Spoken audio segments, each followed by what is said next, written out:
We live in a world that worships busyness, where every second must be optimized, every breath measured in results. We call it productivity, but somewhere along the way, it stopped serving us and quietly became the thing we serve. It starts with good intentions. We just want to achieve more to prove our worth. But soon, the chase consumes us. Every notification becomes a command, every deadline a heartbeat. We keep moving because stopping feels dangerous. They call it dedication. They applaud the ones who stay the latest, who never say no. But behind the glow of screens and the echo of keystrokes, there's a quiet exhaustion we pretend not to feel. We're tired, but we call it ambition. Alone in the blue light, the silence hums louder than the fan. Your eyes burn, your chest feels heavy, but you keep going because rest feels like failure. You tell yourself it's passion, but deep down, it's fear of not being enough. You run faster. The treadmill becomes your desk, the handles turn into screens. You keep running, typing, achieving, but the scenery never changes. This isn't progress anymore. It's motion without meaning. Days blur into each other, sunrise, sunset, repeat. You promise yourself you'll slow down someday. But someday never arrives because the world keeps whispering, do more. And you listen, again and again. Look closer. The city moves fast, but nature moves in peace. One is noise, the other, balance. We've mistaken stillness for weakness, when in truth, it's the only place we actually see ourselves. You don't need to earn stillness. Growth isn't found in speed, it's found in awareness. Maybe true success isn't doing everything, but finally noticing the life you were too busy to feel.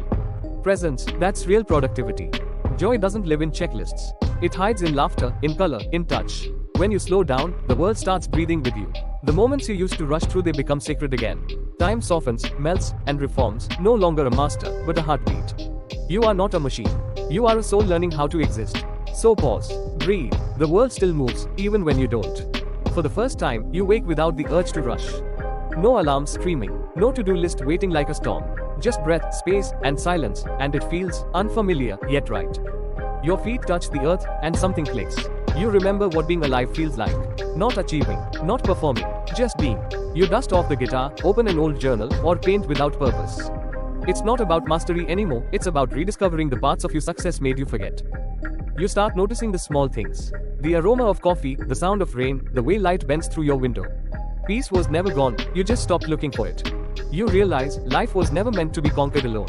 Every shared laugh, every quiet conversation pulls you back into what truly matters, connection over comparison. You start saying no. You leave some emails unanswered. You let things be unfinished. And surprisingly, the world doesn't collapse.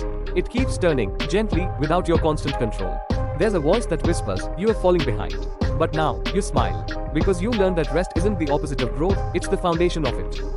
The version of you that chased validation begins to fade. What's left is quieter, wiser, whole. Not a machine, but a human being who finally understands. Your worth was never tied to your output.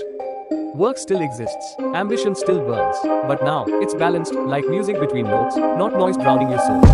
You found rhythm again. As the sun sets, you breathe in and smile. You stopped chasing time and started living in it. The world doesn't reward stillness, but your soul does. And that, finally, is enough. Your one click can lift another soul. Hit like, share the truth, and fly with Eagle Sutra.